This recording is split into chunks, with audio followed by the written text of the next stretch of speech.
Luke chapter 12. Meanwhile, when a crowd of many thousands had gathered, so that they were trampling on one another, Jesus began to speak first to his disciples, saying, "Be on your guard against the yeast of the Pharisees, which is hypocrisy.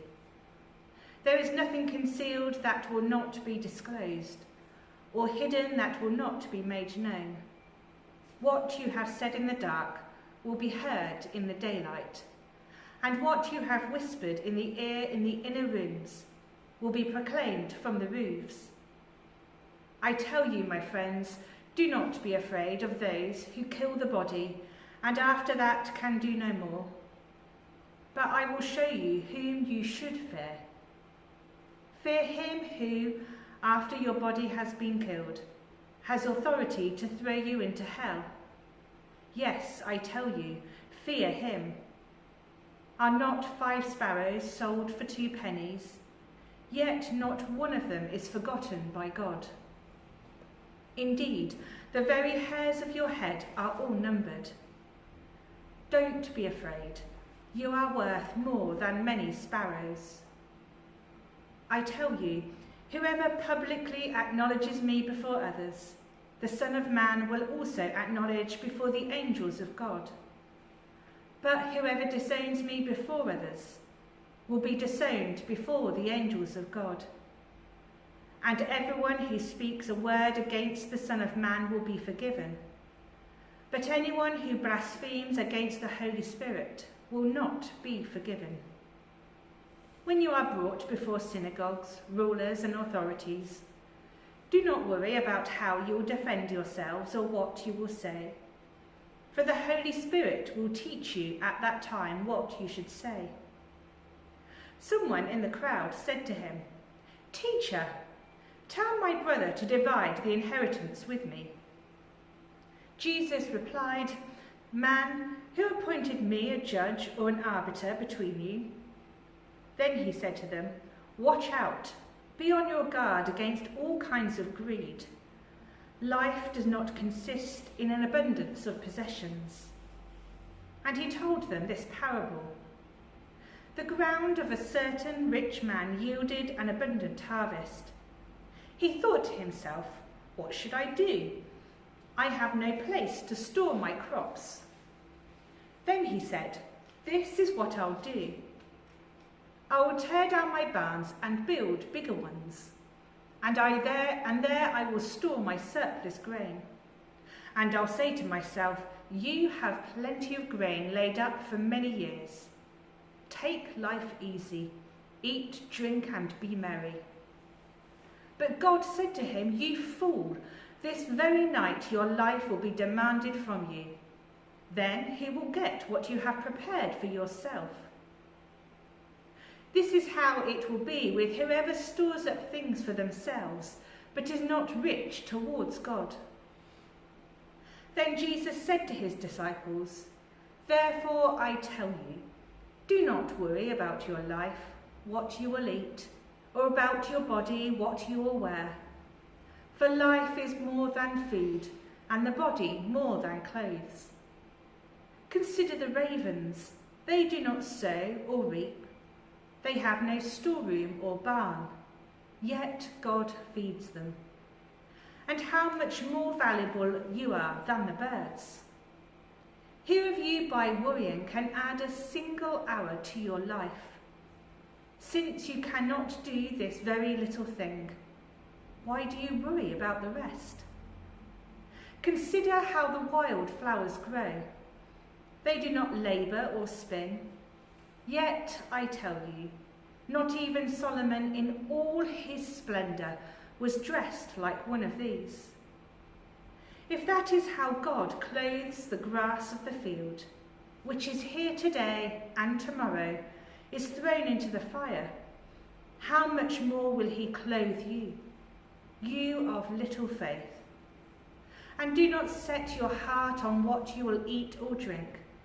Do not worry about it. For the pagan world runs after such things, and your Father knows that you need them. But seek his kingdom, and these things will be given to you as well. Do not be afraid, little flock, for your Father has been pleased to give you the kingdom. Sell your possessions and give to the poor. Provide purses for yourselves that will not wear out, a treasure in heaven that will never fail, where no thief comes near and no moth destroys.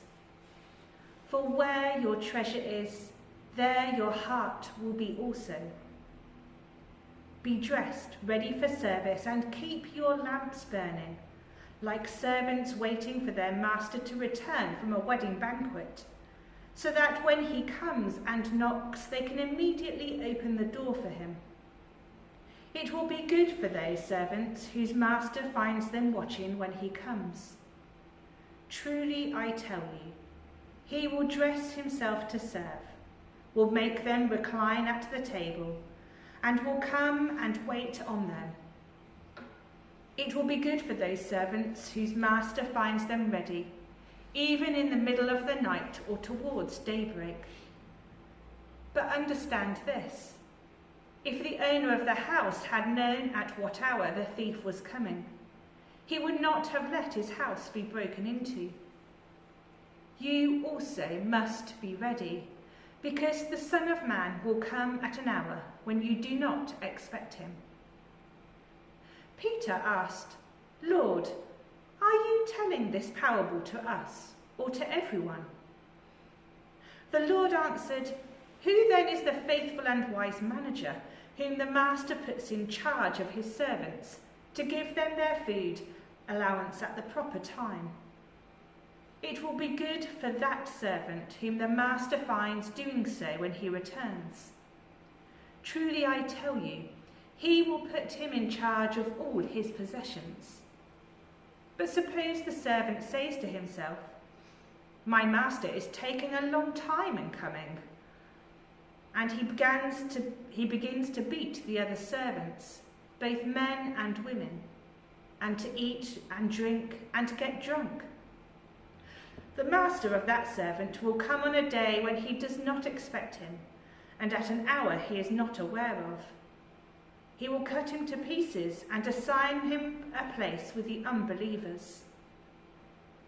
The servant who knows the master's will and does not get ready or does not do what the master wants will be beaten with many blows. But the one who does not know and does things deserving punishment will be beaten with few blows. From everyone who has been given much, much will be demanded. And from the one who has been entrusted with much, much more will be asked. I have come to bring fire on the earth, and how I wish it were already kindled. But I have a baptism to undergo, and what constraint I am under until it is completed. Do you think I came to bring peace on earth? No, I tell you, but division. From now on there will be 5 in one family divided against each other, 3 against 2, and 2 against 3. They will be divided, father against son, and son against father, mother against daughter, and daughter against mother, mother-in-law against daughter-in-law, and daughter-in-law against mother-in-law. He said to the crowd, When you see a cloud rising in the west, immediately you say, It's going to rain, and it does. And when the south wind blows, you say, It's going to be hot, and it is. Hypocrites, you know how to interpret the appearance of the earth and the sky. How is it that you don't know how to interpret this present time? Why don't you judge for yourselves what is right?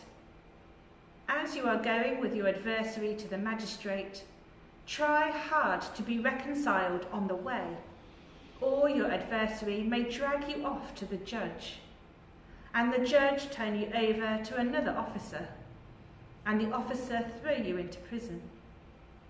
I tell you, You will not get out until you have paid the last penny.